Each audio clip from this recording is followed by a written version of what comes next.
He was raised in the greatest palace on earth, trained by the best soldiers, educated by the wisest men in the ancient world. He had power, wealth, and a name that made whole nations stop and listen. But when God needed someone to set millions of people free, he picked a man who could barely get a sentence out. That is the story we are telling today. You will watch a man lift a shepherd's stick over the open ocean, and believe with everything in him that something will happen. You will see two brothers standing on opposite sides of the greatest miracle in human history, and feel the sadness in both of them. You will witness an entire nation walk through the bottom of a sea on dry ground, and then turn around and complain about it. And you will watch the man who freed all of them sit alone on the sand afterward, quieter than anyone around him, because freedom, it turns out, is one of the loneliest feelings in the world. This is the story of Moses and the Red Sea. But it is also something else entirely. If you have ever felt like you were the wrong person for something you knew you were supposed to do, if you have ever stood at a place where going forward seemed impossible and going back was no longer an option, then this story was written for you. If stories like this speak to your heart, subscribe to Ever Covenant Studio and turn on notifications. It truly means the world to us. Now let's begin. Before he was a deliverer, he was a secret. It is early morning on the Nile. The light is pale and thin. A woman stands at the edge of the water with a basket in her hands, a small, simple thing sealed with tar and lined with cloth. Inside it, a baby. Her baby. She places it in the river and she lets go. That is where Moses begins. Not in a palace. Not in power.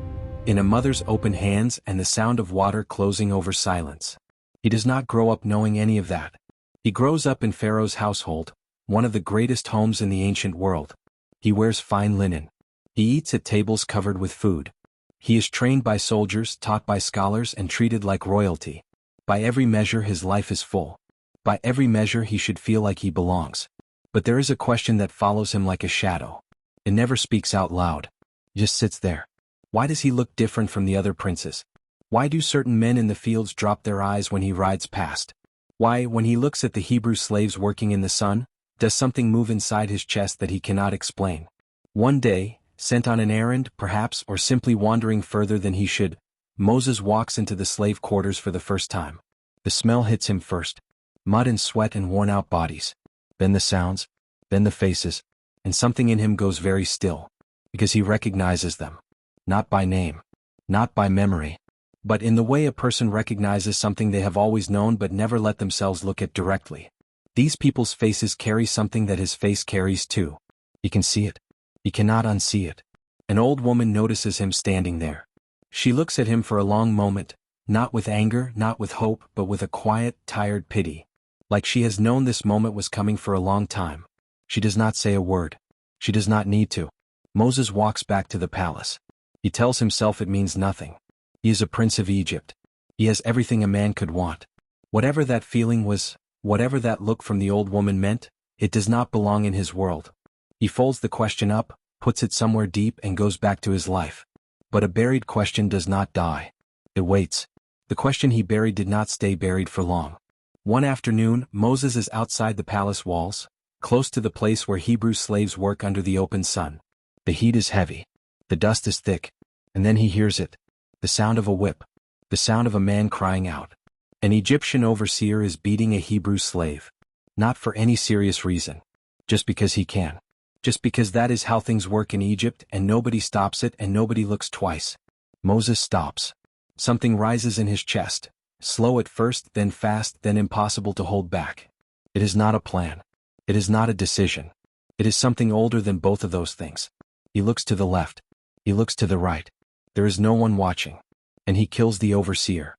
He buries the body in the sand and walks away. His hands are shaking. His heart is hammering. But somewhere underneath the fear there is something else, a feeling he does not have words for. Like he has finally done the one true thing in his entire life. The Hebrew slave he saved looks up at him from the ground. The look on that man's face is not gratitude. It is fear. It is confusion. It is the look of someone staring at a stranger, a prince of Egypt standing over a dead man, who has no idea what happens next. Moses reached across the line that separated his world from theirs, and it did not bring them together. It only proved how wide that line was. The next morning, Moses sees two Hebrew men fighting each other. He steps in to stop it. One of the men turns on him with sharp, cold eyes. "Who made you ruler and judge over us?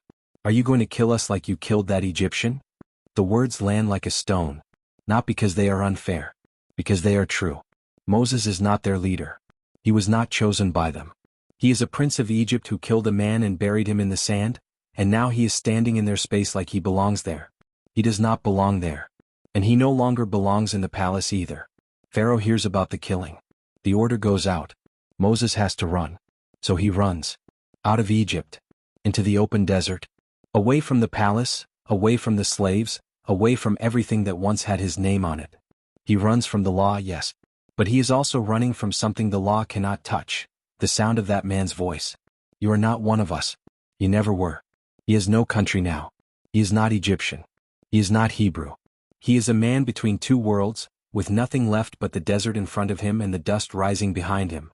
And the question, that old buried question, is finally out in the open air. 40 years. Let that land for a moment. Not 4 months. Not 4 years. 40 years. While Moses is hiding in the desert of Midian, entire generations of Hebrew slaves are born and die in Egypt without ever knowing his name. The palace that once dressed him in linen goes on without him. The world moves. Moses does not. He ends up working for a man named Jethro, a priest of Midian with daughters and flocks and a quiet life far from everything Moses used to be. Moses marries one of his daughters. He builds a simple home. He learns to cook over a small fire and wake up before sunrise and count sheep in the dark. A man who once trained with the greatest soldiers in the world is now watching animals eat grass. He has a son. He names him Gershom, which means I have been a stranger in a foreign land. Think about that. Moses looks at his own child and gives him the name of his pain. He does not hide the wound anymore. He names it, wraps it up in a baby's face and then goes back to tending sheep. But here is what the desert is doing to Moses while he is not paying attention. It is teaching him things that no palace ever could. Patience, the kind that only comes from long, quiet days with no applause and no reward. Stillness, learning to sit in silence without it feeling like failure. He is learning how to read dry land and find water in places most men would walk past. He is learning how to lead something small and fragile through terrain that wants to kill it. He does not know it yet. But every single skill God is about to need from him is being built right here, in the middle of nowhere, while he thinks his life has amounted to nothing. One night, Moses sits at the edge of camp when everyone else is asleep. The stars are sharp and cold above him. And quietly, to no one in particular, he asks the question that has been sitting in his chest for decades. Is this it? No answer comes back. He gets up the next morning and leads the flock out again. Further this time, further than he usually goes, past the familiar paths and the known hills. Something pulls him toward the far side of the wilderness, toward a mountain the locals call Horeb. He does not know why he is going there. He will find out soon enough. He sees the fire first. A thorn bush on the side of the mountain, burning. That is not unusual in the desert. Dry scrub catches fire all the time. Moses would have walked past it without a second look, except for one thing. It is not burning up. The flames are real. The heat is real. But the bush is not turning to ash. It just keeps burning, steady and bright like it has been doing this forever and plans to keep doing it. Moses stops walking. He stares. And then, slowly he turns toward it. That is when the voice comes. Moses. Moses. He answers. Here I am. Do not come any closer. Take off your sandals. The ground where you are standing is holy. Moses takes off his sandals. He covers his face. Because the voice tells him something that makes the ground feel different beneath his bare feet. That this is the God of Abraham, the God of Isaac, the God of Jacob. The God of the very people Moses has spent his whole life not quite belonging to. And then God says the thing that changes everything. I am sending you to Pharaoh. Bring my people out of Egypt. Moses goes very still. He is 80 years old. He is a wanted man. He has spent the last 4 decades talking to sheep. He stutters when he tries to speak in front of people, and the last time he tried to help his own people, one of them looked him in the face and told him he was not one of them. And God is sending him back. Who am I, Moses says, to go to Pharaoh? It is a real question. Not false modesty. Real fear from a man who has genuine reasons to doubt himself. What if they don't believe me? What if they won't listen? And then the deepest one, the one that has lived in his chest since he was a young man standing in a slave quarter being looked at with pity. I am slow of speech. I never have been a man of words. God does not argue with any of it. God does not say Moses is wrong about himself. God does not say you're stronger than you think, or you've been prepared for this. God says 4 words. I will be with you. That is the whole answer. Not a solution. Not a makeover. Just a presence. And then, quietly, something else. Words that go straight into the oldest part of Moses' wound. I knew you in the basket, Moses. I knew you in the palace. I knew you in this desert when you thought the whole world had forgotten you. You have never been nobody. I named you before Egypt had a name for you. The verdict that chased Moses out of Egypt, you are not one of us, you never were, is not erased by these words. But it is answered. Finally, it is answered. Moses picks up his staff. His hands are not steady. His heart is not calm. But the voice that just spoke knows his name, the real one, the full one, and it was not unkind. He goes. He walks back into Egypt with a wooden staff and an older brother he barely knows. That is it. That is the whole army. Moses, 80 years old, wanted for murder, slow of speech, and Aaron his brother who will do the talking. Together they walk toward the most powerful throne on earth to deliver a message that no sane person would dare bring. Let my people go. Before they reach the throne room, picture Ramesses somewhere else entirely. It is late. The palace is quiet. He is standing in the doorway of a small room, looking at his son asleep on a bed, a child's face soft and still. Ramesses built the greatest empire of his age. He commands armies. He is worshipped as a god. But right now he is just a father watching his child breathe. He does not yet know what that image is going to cost him. When Moses and Ramesses finally stand face to face, there are no crowds. No court officials. No performance. Just two men in a room who once sat at the same table and called each other family. Ramesses looks at him for a long moment. When he speaks, there is almost a laugh in his voice, but underneath it, something heavier. You come back like this? After everything? He does not mean it as a simple question. He means, after you killed a man and ran away. After you left me. After all these years. You come back with a stick and a god I don't recognize, and you expect me to hand you my entire workforce? Moses holds his gaze and delivers the message anyway. Pharaoh refuses. Of course he does. But he does not just say no, he makes the slavery harder. More bricks. Less straw. The same quota, but now the Hebrew slaves have to find their own materials to meet it. They are crushed further and they know exactly who to blame. They turn on Moses with tired, angry eyes. You've made us a stench to Pharaoh. You've put a sword in his hand to kill us. And there it is again, that old sentence under a new set of words. You are not one of us. You never were. The wound reopens as cleanly as the first time. Moses goes back to God. And God says, watch. The plagues begin. Water turns to blood. Frogs cover the land. Darkness falls over Egypt like a blanket that will not lift. Each plague is not just a disaster, it is a direct challenge to one of Egypt's gods. The Nile god. The frog god. The sun god. One by one, the things Ramesses built his world on are being shown to be powerless. And each time Ramesses almost breaks. Each time he pulls back. Because surrendering does not just mean letting the slaves go. It means admitting that everything he was raised to believe, everything his identity is built on, is wrong. That is not stubbornness. That is a man terrified of becoming nothing. Aaron stands beside Moses through all of it. Faithful, present, useful. But there is a ceiling to his loyalty, and Moses will feel it later when it matters most. For now there are 10 plagues. And the 10th has not come yet. 9 plagues have come and gone. The Nile ran red.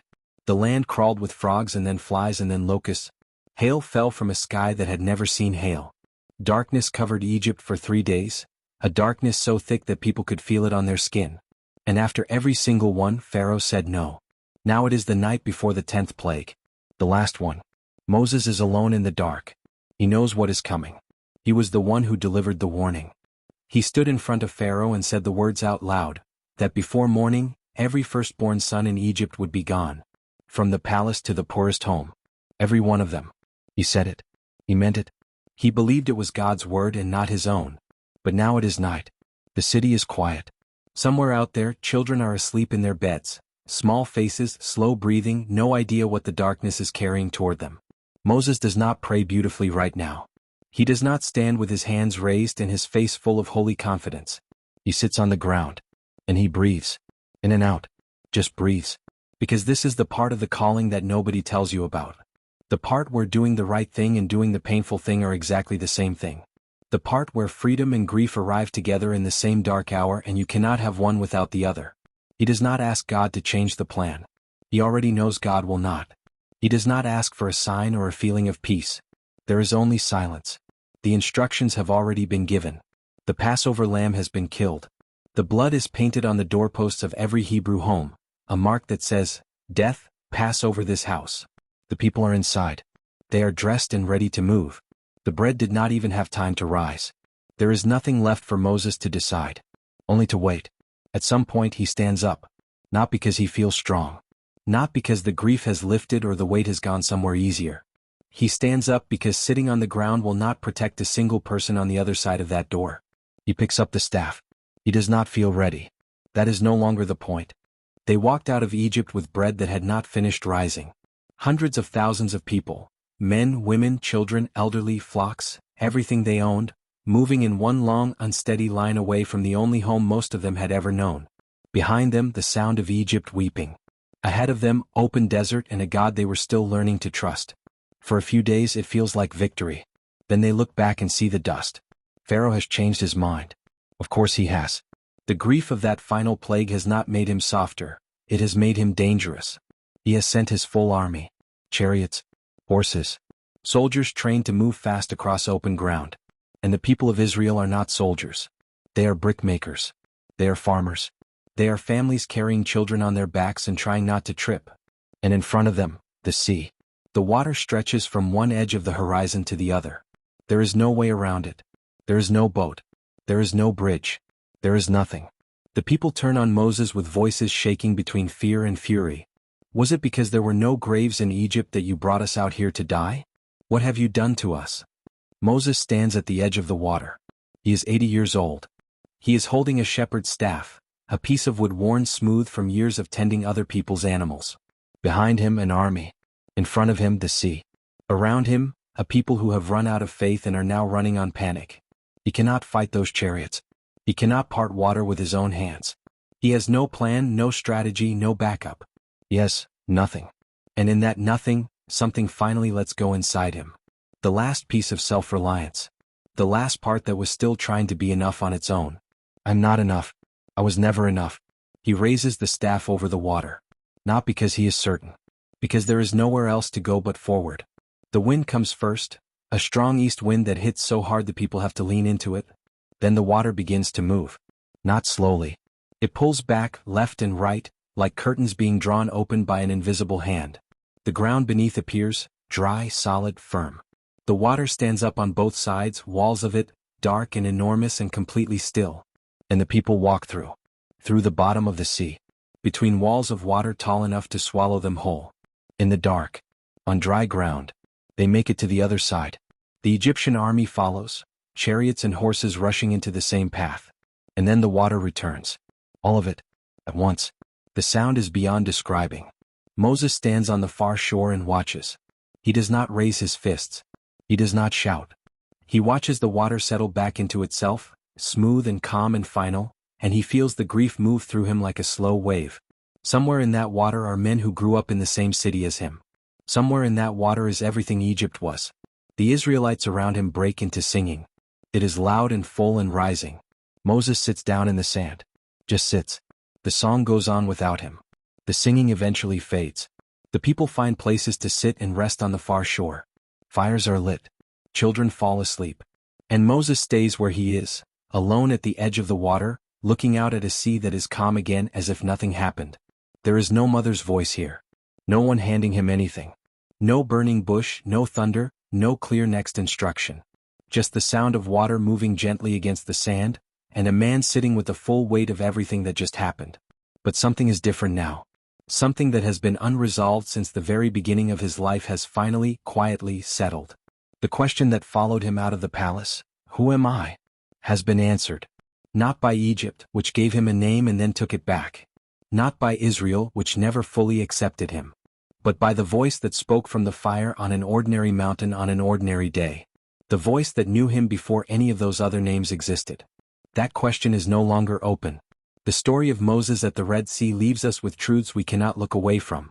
The first truth comes from Moses himself, from his murder charge, his stutter, his years of obscurity, his belonging to no world.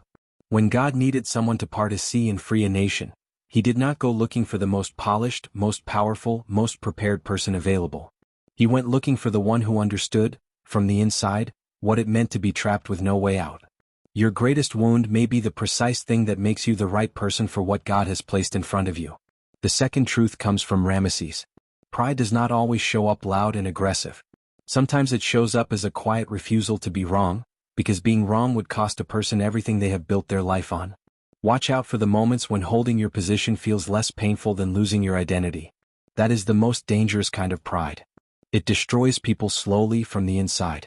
The third truth comes from the Israelites standing at the shoreline, the same people who watched 10 plagues and still panicked at the sight of water. Witnessing a miracle does not permanently cure fear. Trust in God is not a one-time event.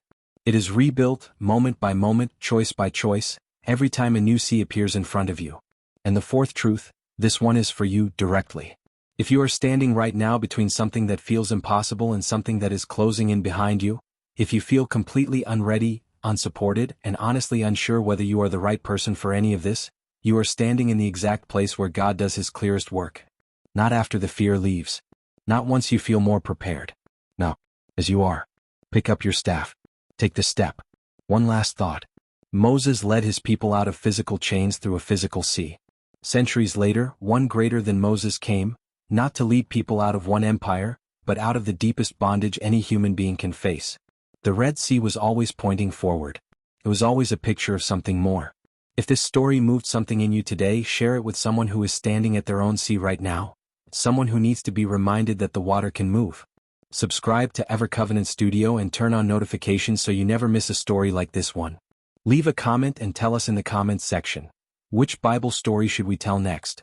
Remain ever blessed.